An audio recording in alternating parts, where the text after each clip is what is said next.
Do the laws that prevent over-serving alcohol go far enough? Right now, bartenders and servers are required to take a course that educates them to recognize the signs of a customer who might be inebriated. Michael O'Reilly, owner of Pronto Italian Grill and the O'Keefe Cafe here in Santa Fe, explains the law.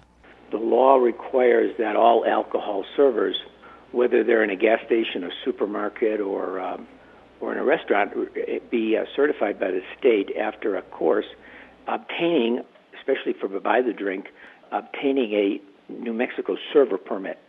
That is a 4 to 5 hour course where the data on metabolizing alcohol is explored. 1 drink an hour is about all you can metabolize. How to recognize signs of a person who has been drinking. How to recognize the person you are serving and cutting them off. And it's terribly serious business. And at our restaurants, we enforce very strictly with our servers that these policies be strictly observed. O'Reilly says a problem with the server permit is that some drinkers can hide their intoxication. This is particularly a problem if the customer has been drinking prior to coming to the restaurant. Yeah, that's a great danger with the server permit problem. Many confirmed alcoholics, long-term alcoholics, are able not to show signs of inebriation. And it's a trap because the state, throwing up its hands at trying to stop the carnage at our highways, has now looked at the alcohol server almost as much as they look at the DUI offender. So the bartender serving a person like that, who later is deemed to be inebriated, could have the enforcement people walk into the restaurant, put him in handcuffs, and take him away.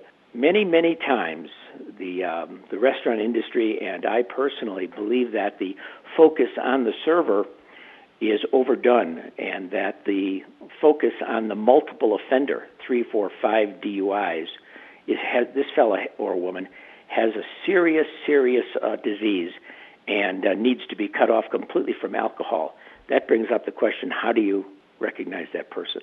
O'Reilly is proposing multiple DUI offenders wear an ankle bracelet that would alert establishments to their presence. My idea, and I've talked to several legislators on this without real good support from the legislative side, would be not to release, give the judges the power not to release multiple offenders unless they wore some sort of an anklet that beamed a radio frequency device that set off at Albertsons or at the gas station or at Pronto, set off a light that here we have a multiple offender.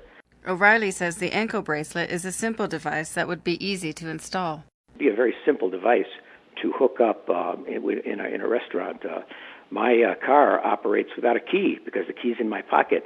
These sort of radio frequency devices are very easily installed. Liquor licenses are expensive and limited as a way to help control the problem of drunk driving. O'Reilly says it's not the sources that's the problem, but that of the alcoholic. People from MAD, Mothers Against Drunk Drivers, have tried to limit the number of licenses so that the police would not have as many places to police, and drinkers would not have that many places to visit. It's an open question. The alcohol sources in New Mexico are not the problem. The problem is people who have the disease of alcoholism. O'Reilly says the laws are working so far. They've brought down the highway mortality rate. But he also says there's more that can be done. How do we go forward in the future to avoid the carnage we've seen in the Santa Fe area over the last year or in the state?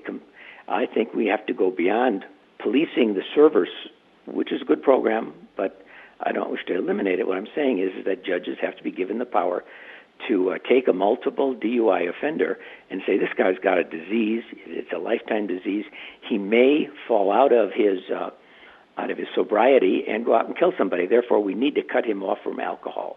And we do that by an ankle bracelet that emits a signal at supermarkets and bars and gas stations that says this guy is a habitual alcoholic and he is under court monitor and cannot be sold alcohol. Michael O'Reilly, owner Pronto Italian Grill and the O'Keefe Cafe. For KSFR News, I'm Rachel Kennedy.